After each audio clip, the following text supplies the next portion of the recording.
Good morning, all of you, my dear viewers, and once again, heartily welcome to all of you. And in the previous class, we discussed about the definition of the HAP and some introduction of the cell chapter. যোৱা ক্লাছত আমি কি চাইছিলো HAP ডেফিনেশনটো চাইছিলো আৰু যেটো আমাৰ cell chapter যেটো আমাৰ সেল চ্যাপ্টাৰৰ বিষয়ে অলপ কি কৰিছিলো আমি ডিসকাস কৰিছিলো সো আজি আমি কি চাম সেল চ্যাপ্টাৰৰ পাৰ্ট 1 ভিডিওত কি চাম সম্পূৰ্ণভাৱে ডিটেইলস চাই যাম তো আজিৰ কাৰণে সো আমি মেইন টপিকটো আমাৰ স্টাৰ্ট কৰো ফার্স্ট আমি চাই লও first one sake for the one second we revise it HAP first what is the definition of the HAP মানে হিউম্যান অ্যানাটমি এন্ড ফিজিওলজির সংজ্ঞাটো কি হয় the human anatomy and physiology is defined as মানে কি সংজ্ঞা দেয়া হয় defined as the study মানে অধ্যয়ন করা হয় না হয় অধ্যয়ন করি মিয়া study of structure মানে চিত্র ছবি গঠন and then functions কার্য of human beings মানে মানব না হয় মানব প্রজাতি so human anatomy and physiology is defined as the study of the structure and function of human beings or human body মানে মানব শৰীৰৰ গঠন আৰু কাৰ্যৰ বিষয়ে বিজ্ঞানসন্মতভাৱে অধ্যয়ন কৰাকে কি বুলি কোৱা হয় HAP human anatomy and physiology then first তার পিছত আমি চাও আমার চ্যাপ্টার 2 হইছে সেল চ্যাপ্টার ফার্স্ট চ্যাপ্টারটো আছিল সেল তো ফার্স্ট ইয়ার আগতে এটা টার্মিনোলজি ওয়ার্ডটো আমি জানি লও সো ফার্স্ট আমি এটা ওয়ার্ড জানি লও যেটো হইছে আমার সাইটোলজি লাস্ট ক্লাসে আমি অলপ সাইটোলজি সাইটোলজি মানে হইছে স্টাডি অফ সেল এতিয়া সেলৰ কিহৰ বিষয়ে মই অধ্যয়ন কৰিম সেলৰ ডেফিনেশনটো কি হ'ব সেলৰ স্ট্ৰাকচাৰটো কি হ'ব সেল কোনবোৰ উপাদানৰ দ্বাৰা গঠিত হৈছে আৰু সেলৰ কামবোৰ কি কি এইবোৰৰ বিষয়ে আমি যত অধ্যয়ন কৰিম সেই টার্মিনোলজি বস্তুটোক আমি কি বুলি কও cytology study of the human cells এতিয়া আমি কি হৰ কোনটো সেলৰ বিষয়ে অধ্যয়ন কৰি আছো হিউম্যান সেলৰ বিষয়ে অধ্যয়ন কৰি আছো definition of the cell that cell is the smallest unit or structural and functional unit of living organism এটা আমি এটা ওয়ার্ড লগাই দিব পারি অল মানে সেল মানে হইছে কোষ স্মলেস্ট ইউনিট মানে হইছে ক্ষুদ্রতম একক অর মানে হইছে নাইবা স্ট্রাকচারাল মানে হইছে গঠনাত্মক চিত্রগত এন্ড আরো ফাংশনাল ইউনিট মানে কার্যকরী একক অফ অল লিভিং অর্গানিজম মানে অল মানে হইছে সকলো লিভিং মানে হইছে জীবিত অর্গানিজম মানে কি জীব সেল হইছে সকলো জীবিত জীৱৰ ক্ষুদ্ৰতম একক বুলি কোৱা হয় সেলক সকলো জীৱৰ আকৌ কি বুলি কোৱা হয় গঠনাত্মক একক আৰু কাৰ্যকৰী একক বুলি কোৱা হয় দেন আকৌ কি কৈছে ইয়াতে হিউম্যান বডি মানে আমাৰ মানৱ শৰীৰ কনসিস্ট অফ মানে গঠিত হৈছে কনসিস্ট অফ মানে কি গঠিত হোৱা হয় না নহয় গঠিত হৈছে about মানে প্ৰায় approximately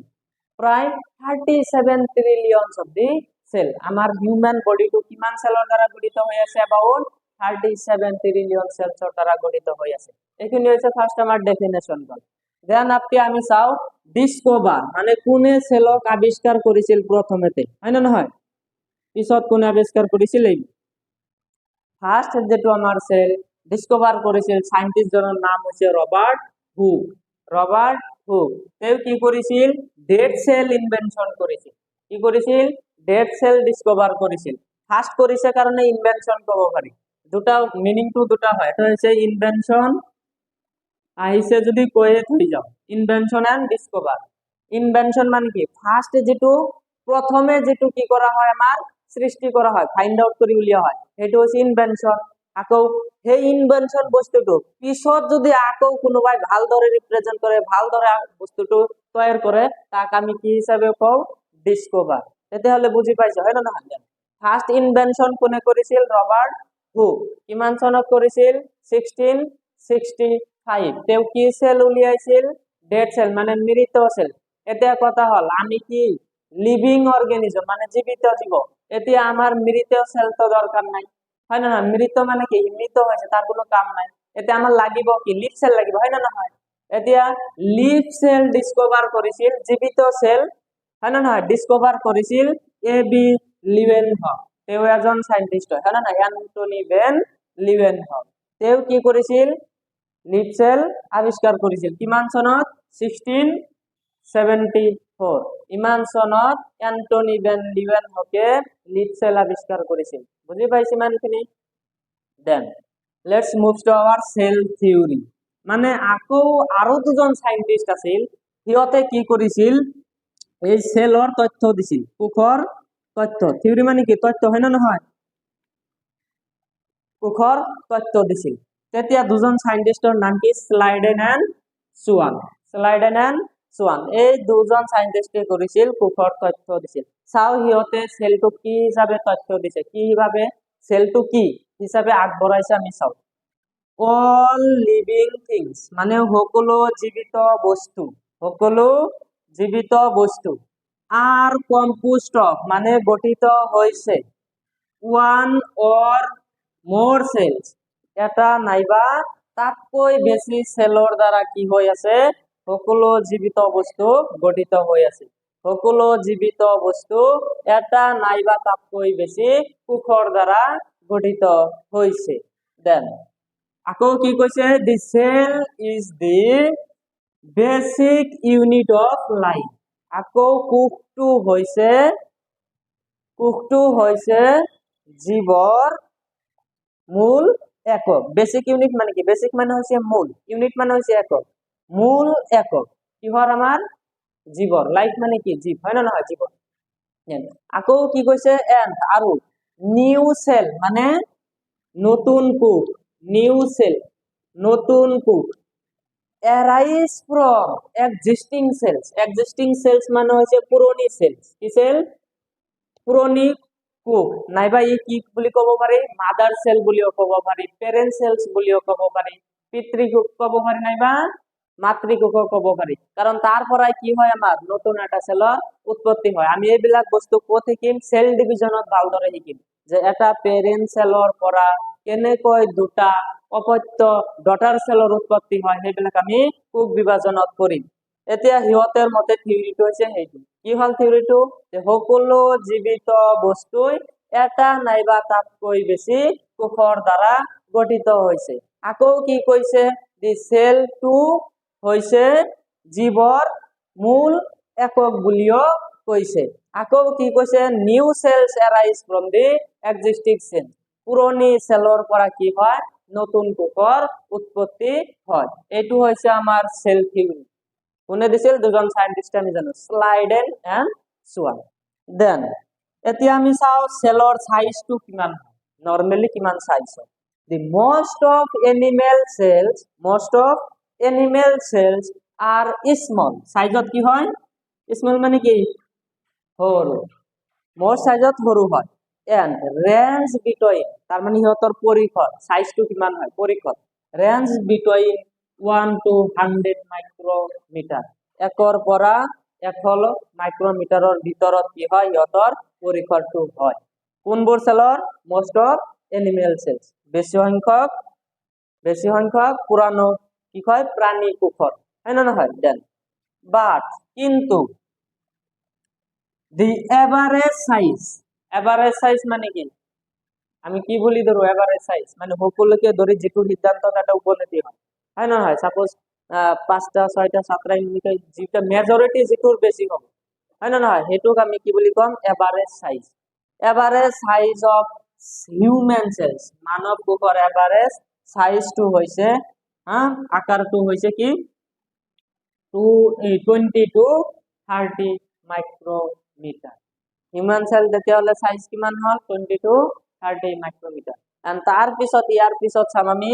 শ্ৰেষ্ঠ নেচাৰ প্ৰাকৃতিক আটাইতকৈ ডাঙৰ সেল কোনটো আটাইতকৈ সৰু সেল কোনটো হেতু হলো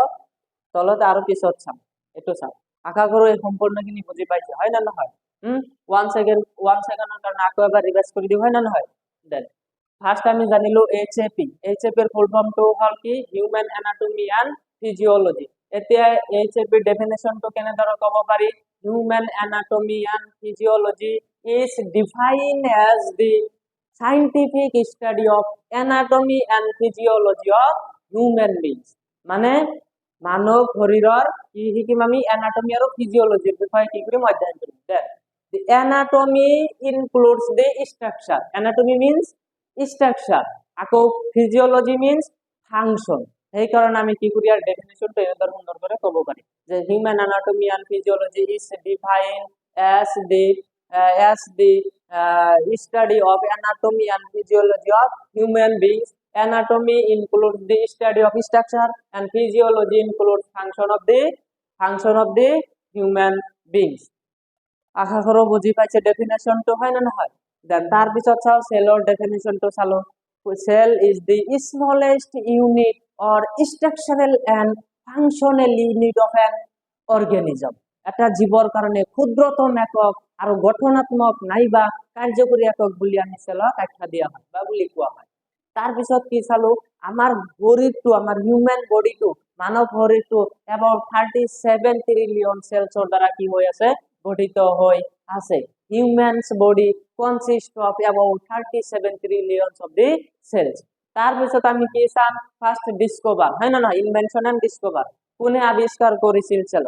ফার্স্ট সেল আবিষ্কার করেছিল এই সায়েন্টিস্টৰ নাম হৈছে কি ৰবাৰ্ট হুক তেও কিমান সনত আমাৰ কৰিছিল 1665 সনত কি কৰিছিল আমাৰ মৃত সেল আবিষ্কাৰ কৰিছিল তাৰ পিছত কি কৰিছিল এতিয়া মৃত সেলটো আমাৰ নালাগে আমাৰ কি লাগিব জীবিত সেলৰ বিষয়ে অধ্যয়ন কৰিব লাগিব তেতিয়া এন্টনি ভেন লিউৱেনহফ নামৰ আন এজন সায়েন্টিস্টে কি কৰিছিল 1674 সনত কি কৰিছিল লিড সেল আৱিষ্কাৰ কৰিছিল তাৰ পিছত আকৌ দুজন সায়েন্টিস্ট আছিল তাৰ নাম আছিল তেওঁলোকৰ নাম হৈছে কি স্লাইডেন এন্ড সুৱান সিহঁতে কি কৰিছিল কুফৰ তথ্যটো দিছিল এতিয়া তথ্যটো কি হৈছিল সকলো জীৱিত বস্তু এটা নাইবা তাতকৈ বেছি কি হৈছে কুফৰ দ্বাৰা গঠিত হৈছে আকৌ আমাৰ কি কৈছে কুফটো কি হৈছে এটা জীৱৰ মূল একক বুলিও সিহঁতে আখ্যা দিছে আকৌ কি কৈছে এটা পুৰণি কুফৰ পৰা নতুন আৰু এটা কি হয় কুফৰ উৎপত্তি হয় all living things are composed of one or more cells and the cell is the basic unit of life and a new cell is arise from the existing cells yes or not or new daughter cells is formed from the parent cells yes তার পিছত আমি কি চালো সাইজটো তার আকৃতিটো চালো হয় না নহয় এতিয়া মোস্ট অফ এনিমেল সেলস মানে বেছি পৰিমাণে যেটো প্ৰাণী কোষ এইটো কি থাকে আমাৰ কোনটো পৰিসৰৰ ভিতৰত থাকে সাইজটো 1 to 100 মাইক্ৰোমিটাৰৰ ভিতৰত থাকে হয় না নহয় তাৰে মাজত আমাৰ যেটো হিউম্যান বডিৰ সেল এটো এবাউট কিমান সাইজ কিমান মাইক্ৰোমিটাৰ হয় 20 to 30 মাইক্ৰোমিটাৰ তো ইয়াৰ পিছত আমি চাও আকৌ সাইজ আছে নেচাৰত কিমান হ'ব হিউম্যান বডিৰ সেলত কোনটো ডাঙৰ কোনটো বেছি হেতু অলপ চাম